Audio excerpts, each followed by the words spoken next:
Welcome to టీ10 నేను రేవతి. పరస్పర విరుద్ధ ప్రయోజనాలతో ముడిపడిన కేసుల విచారణ నుండి తమ చైర్పర్సన్ మాధవీపూర్ బచ్ తనంతట తాను వైదొలిగారని ఆగస్టులో Securities and Exchange Board of India ఓ ప్రకటన విడుదల చేసింది.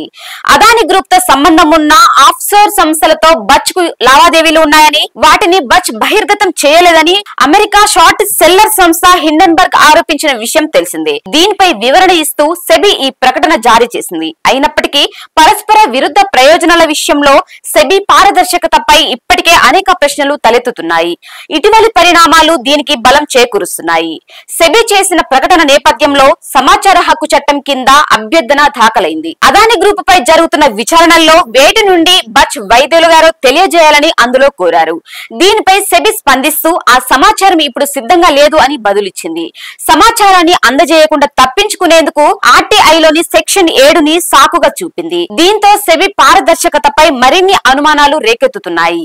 ముఖ్యంగా దర్యాప్తు సంస్థ నిష్పాక్షికతపై పలు సందేశాలు వ్యక్తమవుతున్న వేళ అది ఇచ్చిన సమాధానం అనేక ప్రశ్నలకు అవకాశం కల్పిస్తోంది. ఆర్టీఐలోని సెక్షన్ 7ని వర్తింపజేయడం తప్పుదోవ పట్టించడమే అవుతుందని సమాచార హక్కు కార్యకర్త లోకేష్ బత్రా చెప్పారు. సమాచారం తెలుసుకోకుండా అడ్డుకోవడానికి ఈ సెక్షన్ ఎట్టి పరిస్థితుల్లోనూ ఓ కవచంగా ఉపకరించదని, కీలకమైన ప్రజా ప్రయోజన విషయాలను బహిర్గతం చేయకుండా తప్పించుకోవడానికి అది ఓ మార్గం కాదని ఆయన స్పష్టం చేశారు. సెబీ దర్యాప్తు కొనసాగుతున్న సమయంలో హిండెన్బర్గ్ సంస్థ ఆగస్టులో ఓ ఫాలో అప్ నివేదికను ప్రచురించింది. అందులో అది తన దృష్టిని అదాని నుండి నేరుగా సెబీ వైపు మళ్లించింది.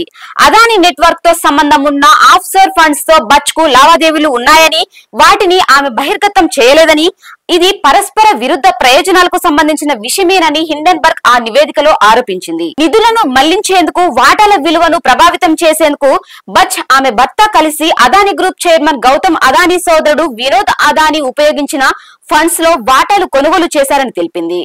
ఈ ఆరోపణలపై స్పందించిన సెబీ ఆగస్టు 10న ఓ పత్రిక ప్రకటన విడుదల చేస్తూ పరస్పర విరుద్ధ ప్రయోజనాలకు సంబంధించిన వ్యవహారాల విచారణ నుండి బచ్ తనంతట తానుగా ఒప్పుకున్నారని తెలిపింది. ఆర్టీఐ కింద సెబీ ఇచ్చిన సమాధానం పేలవంగా ఉండడంపై లోకేష్ బత్రా అసంతృప్తి వ్యక్తం చేశారు. పరస్పర విరుద్ధ ప్రయోజనాలున్న ఏ కేసుల విచారణ నుండి బచ్ వైదొలిగారో చెప్పేందుకు సెబీ నిరాకరించడాన్ని బట్టి దర్యాప్తు సంస్థలో పారదర్శకత లోపించిందని అర్థమవుతుందని ఆయన అన్నారు. కీలకమైన సమాచారాన్ని అందించకుండా తప్పించుకునేందుకు సెబీ వ్యూహాత్మకంగా ఈ సెక్షన్ ను అడ్డం పెట్టుకున్నదని విమర్శించారు. సెబీ స్పందన దాని విశ్వసనీయతను కూడా దెబ్బతీస్తుందని మార్కెట్ నిపుణులు అభిప్రాయపడ్డారు.